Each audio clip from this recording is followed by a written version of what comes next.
Mi nombre es Rogelio Pérez Santiago y en este video te voy a hacer una introducción al curso que vamos a comenzar la próxima semana o quizás más adelante, ¿verdad? Dependiendo de si dejo estos videos para futuras ediciones del curso. Entonces voy a comenzar compartiendo mi pantalla, ¿sí? Y luego vamos a poner esto en modo de presentación para que sea más claro para ti. Y el curso se llama M2001S, la M es de mecánica, ¿sí? Es la preparación para la certificación en simulación con elementos finitos utilizando SolidWorks. La intención del curso es que tú apliques herramientas de simulación para evaluar el desempeño de componentes mecánicos bajo condiciones de trabajo. Vamos a trabajar con SolidWorks. Al final tengo un slide en donde te explicaré por qué SolidWorks y cómo se relaciona con otros softwares de simulación, en este caso de simulación estructural, utilizando el método de elementos finitos. El objetivo de esta unidad de formación es que tú presentes el examen de certificación y obtengas la certificación de Dassault Systems, quien es el editor de SolidWorks. Aquí tienes un calendario de nuestra unidad de formación y como puedes ver, incluye pues trabajo de tiempo completo, ¿verdad? Trabajar 8 horas diarias, ¿sí? Solamente son 4 horas con el profesor y el resto son de forma independiente. Lo que sucede en algunas semanas, específicamente en la semana Tech de marzo del 2023, y ha sucedido anteriormente, es que tenemos un día feriado. Y por eso es que estoy adelantando un poco de las tareas, ¿verdad? Pero a cambio te estoy mostrando cómo hacerlas. Esa medida que estoy tomando de adelantar la clase, especialmente en la parte introductoria, pues nos va a servir para que al final podamos compensar ese día que no vamos a tener. Bueno, me presento. He trabajado haciendo simulación con elementos finitos los últimos 20 años. Soy ingeniero mecánico, en realidad soy ingeniero mecánico eléctrico, ¿verdad? Pero la parte eléctrica no la he desarrollado mucho a lo largo de mi carrera. Eh, Luego estudié una maestría en la Universidad de Guanajuato y finalmente un doctorado en ingeniería en el Tecnológico de Monterrey. Y ahí tienes algunos de los, bueno, la mayor parte de los lugares en donde he colaborado como ingeniero de análisis casi siempre o teniendo algunos otros puestos. Esto incluye General Electric, Schneider Electric, Metalsa, ¿sí? Joyson Safety Systems, antes Takata. Y ahora estoy como profesor de tiempo completo en el Tecnológico de Monterrey. Bueno, ¿por qué creo que este curso es muy importante? ¿Sí? Debería ser divertido, al menos para quienes hacemos esto lo es. También es a veces estresante, pero es muy retador, definitivamente, resolver problemas utilizando eh, la simulación. Nos demanda la utilización o la aplicación de los conocimientos que tenemos, ¿verdad? Pero además, esa es la parte, vamos a decir, teórica, la parte técnica, pero demanda también un cierto conocimiento, un cierto expertise, ¿verdad? Que tiene que ver, a veces le llamamos como un arte, ¿verdad? Es la combinación de un arte y la ciencia que aprendimos durante nuestros años de estudios de ingeniería o de posgrado, ¿sí? Y a mí me parece que es un excelente momento para ser un ingeniero de análisis desde hace algunos años. Yo fui ingeniero de análisis desde hace 20 años y la verdad es que siempre hubo muchas oportunidades en el mercado, pero creo que ahora todavía hay más. Y con la llegada de más empresas a México en la industria aeroespacial, en la industria automotriz, en el sector energético, ¿verdad?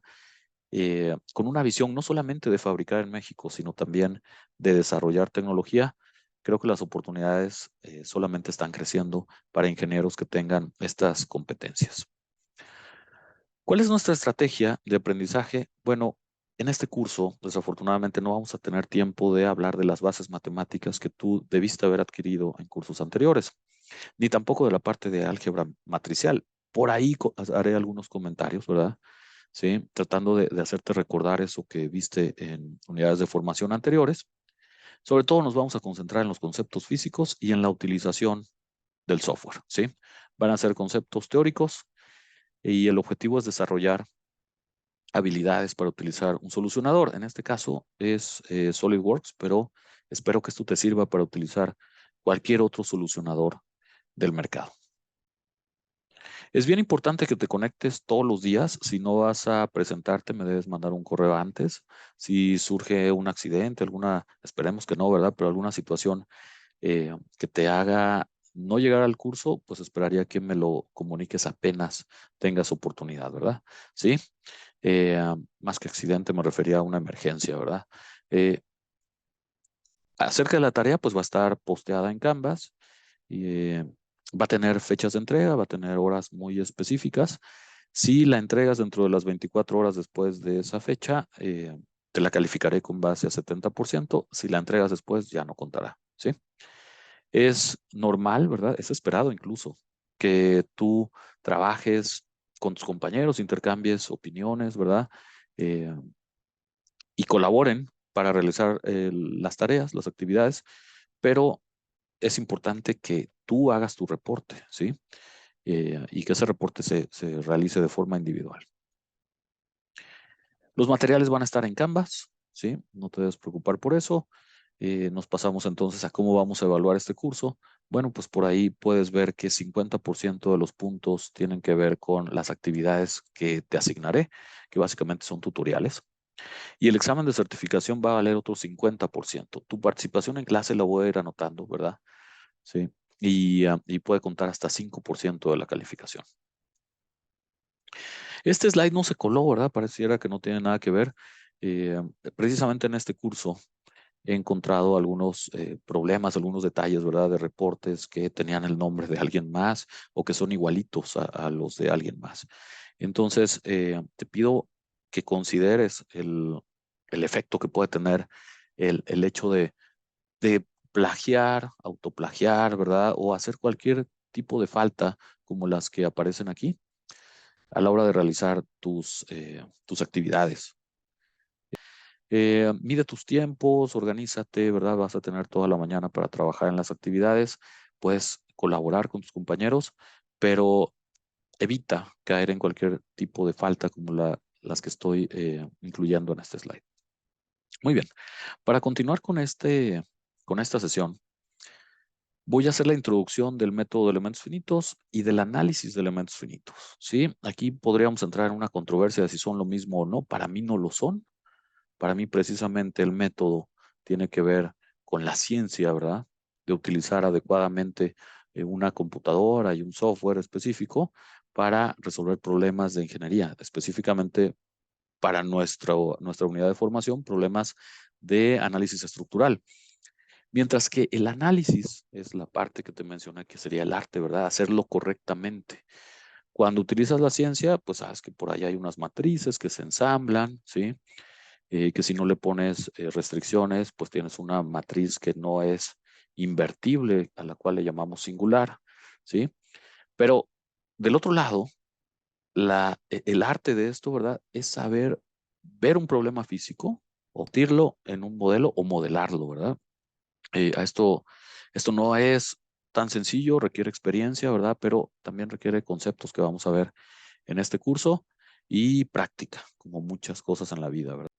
El método de elementos finitos se utiliza para resolver problemas físicos en ingeniería y diseño.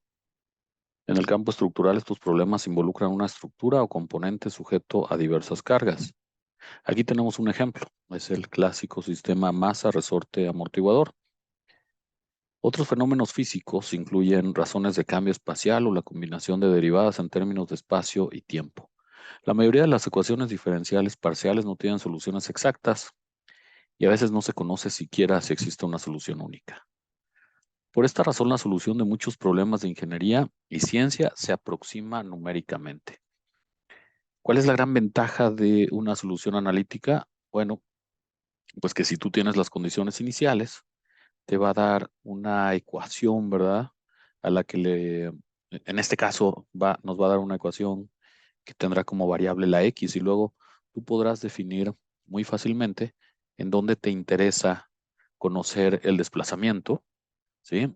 O la velocidad, ¿verdad? O la aceleración. Nada más eh, ajustando el valor de X. De esta manera te puede dar un número infinito de resultados, ¿verdad? Si tú discretizas este sistema, aquí no se ve tan claro, pero piensa más en una pieza continua, pues la puedes dividir en el número de puntos que tú quieras, ¿verdad? Hasta un número infinito de puntos y escoger una cierta coordenada con muchísima precisión. Y si tienes una ecuación, pues le pones, y esa ecuación tiene x, y, z, ¿verdad? Pensando en 3 dimensiones, pues le vas a poder poner esos valores y encontrar el resultado de velocidad, aceleración, etcétera, ¿sí? Eso hay que remarcarlo porque no sucede así en las soluciones numéricas. Pero hablemos precisamente de la diferencia entre resolver un problema de forma analítica contra una solución numérica. Podemos seguir el método de la izquierda, que decíamos es un problema físico que se convirtió en un problema matemático. A ese modelo matemático normalmente está basado en ecuaciones diferenciales parciales que pueden solucionarse de forma exacta. Este es, este es el camino que nos da la mayor información de la física que gobierna el problema, pero está limitado a problemas de baja complejidad. Por otro lado, el camino de la derecha mantiene un modelo complejo y no va a tener una solución exacta, sino una solución aproximada. Hay varios métodos numéricos. El que vamos a tratar aquí en este curso es el método de los elementos finitos, que nos permite resolver modelos muy complejos en términos de geometría, carga y materiales. ¿De dónde le viene el nombre? Bueno, los elementos son las subdivisiones que vamos a crear y esas subdivisiones no son infinitas, es un número finito de elementos el que vamos a tener. Al final eso significa que también vamos a tener un número limitado de respuestas, no como en el caso de la solución analítica, donde el número de respuestas era infinito. Aquí en la solución numérica, pues va a depender de la discretización que hagamos, de estas subdivisiones que tengamos. Es importante entender que la solución del método es una aproximación de cualquier método y no puede dar más información que la contenida en el modelo matemático, ¿sí? Ya que partió de ese modelo matemático. Esto que parece tan obvio es frustrante para quienes comienzan a utilizar el método y observan que el modelo de una probeta tensión no se rompe, sino que se deforma por encima de lo esperado, ¿sí? Entonces, dependiendo de qué tan complejo, de qué tan compleja sea tu modelación del problema, pues entonces vas a poder representar con una mayor fidelidad lo que está sucediendo. Normalmente los análisis que hacemos no incluyen el daño y la ruptura del material, sino solamente su deformación, aunque podríamos hacerlo, ¿sí? El software está preparado para meter modelos de daño. Por más complejo que sea el modelo, no es posible predecir con exactitud la respuesta del problema físico, aunque las aproximaciones obtenidas son suficientes para tomar decisiones de diseño. ¿Cuánto es una buena aproximación? Normalmente hablamos de entre 5 y 10% contra la solución analítica si existiera o contra los resultados experimentales si los tenemos. Y aquí está otra vez en esta figura, ¿verdad? Cómo vamos avanzando a partir de un problema físico a un modelo matemático gobernado por ecuaciones diferenciales y finalmente a un modelo numérico como el método de los elementos finitos que trata de resolver esas ecuaciones diferenciales de forma aproximada. Aquí tienes un ejemplo. Este es pues podríamos llamarlo como un soporte, ¿verdad? Que tiene aplicada una carga vertical. ¿Qué podemos hacer para resolver este problema físico? Bueno, depende de lo que nos están pidiendo, depende de los recursos que tengamos, ¿sí? Y uno de esos recursos es el tiempo, ¿verdad? Entonces, aquí nos están preguntando cuál es el momento de flexión en la sección A, ¿sí? Y también nos están preguntando cuál es el esfuerzo, ¿sí? Bueno, a partir de ese momento tú sabes que tenemos ecuaciones para resolver el esfuerzo causado por la flexión. Luego, eso nos permitiría validar el diseño. Y también normalmente nos interesa saber cuál es el esfuerzo acompañado de cuál es la deformación, ¿verdad? O la deflexión en este caso, ahí en el punto en donde tenemos aplicada la fuerza o donde nos marca ahí el dibujo que está un pasador. Están las características, por ejemplo, las dimensiones de la pieza y también otras características importantes tienen que ver con los materiales, ¿sí? Entonces, si asumimos que esta fuerza se está aplicando, la fuerza W se está aplicando de una manera no súbita, sino de una manera controlada, ¿verdad? podemos pensar también que este problema es estático, ¿sí? Es decir, que no va a excitar las frecuencias naturales de este soporte. Y entonces podemos resolver este análisis como si fuera estático. Bueno, si seguimos avanzando, vemos que hay un primer modelo matemático que está basado precisamente en resistencia de materiales, aunque no estás viendo aquí la ecuación diferencial. Todas las soluciones que encuentras en tu libro de resistencia de materiales están basadas en ecuaciones diferenciales que fueron resueltas utilizando ciertas suposiciones o simplificaciones, ¿sí? Solo que te presentamos el resultado, ¿verdad? Ese procedimiento matemático para llegar a las fórmulas, ¿no? Como en el caso del desplazamiento. Tenemos un valor, ¿verdad? De desplazamiento y nos hace preguntarnos, en este caso, qué tan confiable es este modelo y qué tan efectivo es este modelo. Adelantando un poco la respuesta que vamos a dar más tarde, pues este es un modelo muy confiable, ¿verdad? Está basado en ecuaciones diferenciales, llegamos a una solución analítica, ¿sí? Eh, y esta solución es exacta, ¿sí? Es exacta bajo las suposiciones que estamos realizando. ¿Cuáles son las suposiciones? Bueno, aquí puedes ver cuál era la pieza original, ¿sí? Y aquí cómo la estamos modelando. ¿Qué tan efectivo es este modelo? Pues no sé cuánto te tomará calcular este desplazamiento, pero yo creo que no pasa de 5 minutos, ¿verdad? Ya una vez que tenemos todos los términos y una calculadora. ¿Cuál sería el siguiente modelo que podemos utilizar? Pues está basado en la deformación plana. Puedes ver por ahí las ecuaciones que utiliza. Nota que son ecuaciones diferenciales. En este caso de el esfuerzo cortante, ¿verdad? Sí. Tienes que involucrar también la relación entre esfuerzo y deformación y, bueno, algunos parámetros del material, módulo de Young, relación de Poisson, etcétera, ¿sí? Entonces, lo importante es que está basado en ecuaciones diferenciales y que no hay una solución analítica. Para este segundo modelo, entonces, lo que conviene es utilizar una solución numérica. Nota que, antes de seguir, nota que este segundo modelo puede representar correctamente o más adecuadamente la geometría completa del soporte, ¿sí? En conclusión, el modelo de la viga es confiable si el momento requerido debe ser calculado dentro del 1% de precisión y la deflexión puede estar también calculada dentro o puede estar dentro del 20% de la solución experimental. Fíjate entonces que ese momento se calcula con mucha precisión, pero la deflexión no tanto, ¿verdad? Sí. El modelo de la viga también es altamente efectivo ya que puede ser resuelto con muy poco esfuerzo. Y ahí tenemos los resultados obtenidos con el método de elementos finitos contra el método de la viga, ¿sí?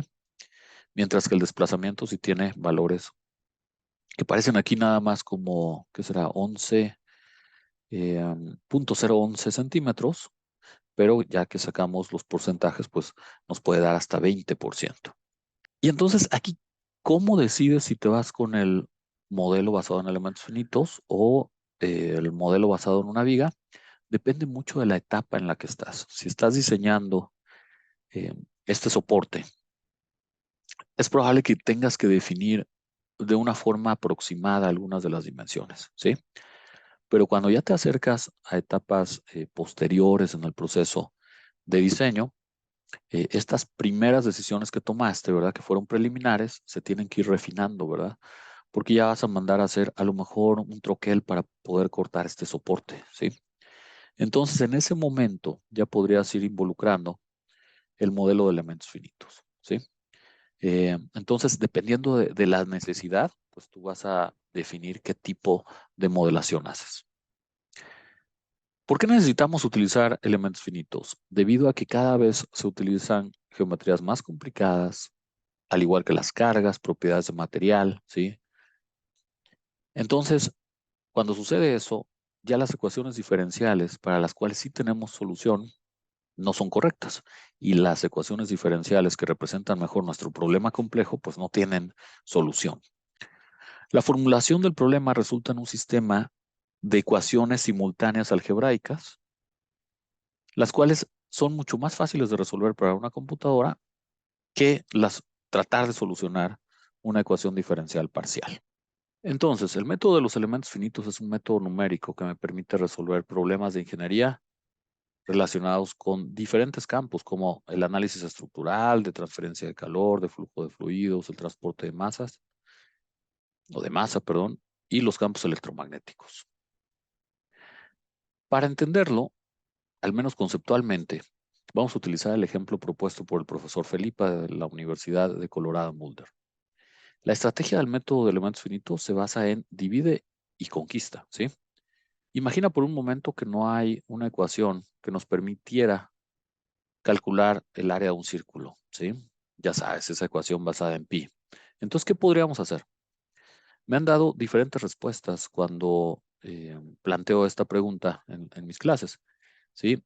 Muchas de ellas han sido más ingeniosas de lo que te voy a proponer ahora. Lo que vamos a hacer es repasar lo que la mayoría de nosotros haríamos.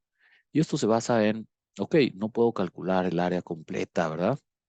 Porque no tengo la fórmula basada en pi, pero ¿qué tal si la convierto en un conjunto de otros elementos para los cuales sí conozco cómo calcular el área? Piensa, por ejemplo, en triángulos, piensa en cuadrados, en rectángulos, etcétera, no en círculos, que no podríamos basarnos en un elemento para el cual no podemos calcular el área. El siguiente paso sería, a partir de la discretización que voy a hacer, calcular las distancias entre los vértices, que en nuestro caso, hablando de elementos finitos, se llaman nodos, y así las distancias características para cada elemento. En el caso de un triángulo, decíamos, podríamos utilizar la base, la altura. Esto aplica también para un rectángulo, ¿sí? Calcularía el área de cada una de esos elementos y finalmente ensamblaría el área de todos los elementos para obtener el área aproximada del dominio, que en este caso es el objeto de interés, que es nuestro círculo, ¿no? Entonces aquí tienes representado lo que podríamos hacer representado gráficamente por medio de 8 triángulos, ¿sí? Y los pasos que hemos descrito anteriormente. Si yo empiezo a calcular esta área para 4 elementos, por ejemplo, me va a dar un área de 2 unidades cuadradas. Fíjate que para 8 elementos ya voy a obtener 2.828. Debido a la dimensión o al radio de este círculo, yo debería estar obteniendo el valor de pi, que es 3.1416. Fíjate lo que sucede cuando trabajo con 16 elementos. Aquí tengo 8. Ahora imagina que dividimos cada uno de estos triángulos en 2. Bueno, pues tendría un valor de 3.061, ¿sí? Y así a medida que voy aumentando el número de elementos o triángulos en este caso, pues me acercaría más y más al valor de pi. Y aquí tenemos una figura que nos muestra pues una malla de elementos finitos, ¿sí? Vemos, si nos acercamos, ¿verdad? Podemos extraer de ahí un tetraedro y encontrar que tiene 4 nodos, ¿sí? Y bueno, que tiene ciertas características, ¿verdad? Que son importantes para la solución. A este proceso de subdividir, decíamos que le llamamos el mallado, ¿sí? Muy bien. Ahora hablemos de los pasos generales del método de elementos finitos, sobre todo enfocándonos en los análisis estructurales. No confundir con los pasos del análisis por elementos finitos que vamos a ver al final de esta presentación. El primer paso consiste entonces en seleccionar un elemento y discretizar nuestro sistema, ¿verdad? Este paso sí existe en el análisis. Es uno de esos pasos que coinciden entre el método y el análisis por elementos finitos. Cuando veas por ahí la figura de una persona, pues es que eso requiere a un usuario, ¿verdad? Y cuando veas el símbolo de una computadora, pues es que es una actividad automática, ¿verdad? En donde tenemos poca interacción. En el primer paso, por ejemplo, aparecen las dos figuras porque el usuario es el que debe definir el tipo de elemento más adecuado o al menos validarlo de acuerdo a la geometría que tiene. La computadora, pues con un botonazo, puede convertir un modelo CAD en un conjunto de elementos finitos. Así que ahí está la combinación, vamos a decir que es un proceso semiautomático. En el segundo paso, seleccionamos una función de desplazamientos. que es lo que nos permite interpolar el desplazamiento obtenido en los nodos a cualquier lugar del elemento, ¿sí? Un lugar interno del elemento. En el paso 3 definimos una relación entre esfuerzo y deformación. Y ahí aparece la figura de la persona, porque eso se hace cuando otra vez defines la formulación del elemento que quieres utilizar. Pensando en un software de elementos finitos, pudieras utilizar una viga que tiene la formulación de viga larga, ¿verdad? A lo mejor la viga de Timoshenko, o pudieras utilizar una formulación de viga corta como de Euler-Bernoulli. Muy bien. En el paso 4, lo hace la computadora con toda la información que ya le diste hasta el momento, del mallado que pudiste haber generado de forma semiautomática o automática, ¿sí? Pero también de las propiedades del material. A partir de ahí se generan estas matrices de rigidez elementales. En el paso 5, otra vez es la computadora la que ensambla las matrices elementales para construir una matriz global, ¿sí? Que incluye todas las ecuaciones simultáneas que hemos platicado anteriormente. En el paso 6, otra vez interviene el usuario, porque si bien las condiciones de frontera pueden aplicarse de forma automática, y ojo con eso, ¿verdad? Hay software que ya detecta que tu problema no está bien configurado y te aplica restricciones donde piensa que son correctas, ¿verdad? Sin embargo, es importante que seas tú el que controle dónde se aplican esas restricciones y también que seas tú el que convierte un problema físico en un modelo, trayéndote las restricciones y las fuerzas que son necesarias para representar el modelo físico, o más bien el problema físico. En el paso 7, otra vez la computadora toma toda la información que tiene, ya para entonces la convirtió en ecuaciones en ecuaciones algebraicas, ¿verdad? Y combinadas con las condiciones de frontera va a poder resolver el problema de forma automática. En el paso 8, si tú se lo pides, ¿verdad? La computadora automáticamente te puede obtener esfuerzos y deformaciones. Pero en el paso 9, y ahí la figura del ser humano está todavía más grande porque entras tú para verificar e interpretar los resultados. Vas a ver que varios de estos pasos se repiten, ¿verdad? O aparecen de forma muy similar en el análisis de elementos finitos. Una breve historia del método de elementos finitos, pues es un método que tiene 70 años, durante los cuales se ha convertido en una herramienta indispensable en centros de investigación y desarrollo mundiales. Aquí puedes leer varios hitos, ¿verdad? Comenzó en los 40. La primera aplicación que se tiene documentada fue en los 60, eh, cuando Clough estaba en Boeing tratando de utilizar un método matricial para resolver problemas de alas en aviones, ¿verdad? A partir de ahí surgen muchos libros, artículos, aplicaciones, diferentes grupos de investigación en universidades y también en empresas que se dedican a aplicar, bueno, a desarrollar y aplicar el método. Que el método, antes de continuar, está muy ligado al desarrollo de las computadoras, ¿sí? Eh, no podía, con todo y que ya había teoría, ¿verdad?, de métodos matriciales, pues no podía ser utilizada realmente en aplicaciones reales, a menos que tuvieras el poder de cómputo, ¿verdad? Que en ese momento era muy limitado y que lo tenían empresas muy grandes, sobre todo aeronáuticas, o universidades muy grandes, por ejemplo, el MIT, ¿verdad? Ya hemos platicado de las aplicaciones, así que me voy a pasar rápidamente este slide para irme a este, ¿verdad? Que habla del proceso de análisis por elementos finitos. Vas a ver que se parece mucho al método de elementos finitos, pero incluye pasos adicionales, como por ejemplo, el paso 0 sería, realmente necesito preguntarnos, ¿verdad? Si realmente necesito realizar un análisis de elementos finitos. Porque ya vimos, ¿verdad? Que dependiendo de la etapa en la que estoy, si estoy haciendo diseño preliminar, podría eh, empezar a tomar decisiones de diseño basadas en ecuaciones de resistencia de materiales para el caso estructural. Pero si ya decidiste que sí necesitas hacer análisis de elementos finitos, pues tienes que preguntarte cuáles son los objetivos de ese análisis. qué entradas vas a necesitar y cuáles tienes de ellas. Y en ese paso, estás en la planeación, pues conseguir todos los datos que vas a necesitar, ¿sí? También deberías plantearte si vas a hacer un análisis estático o dinámico, dependiendo del problema que quieres resolver, si va a ser lineal o no lineal, cuáles son los recursos de cómputo, el software que vas a utilizar, ¿sí? Obviamente hay software para resolver problemas electromagnéticos que no se puede utilizar para problemas de CFD.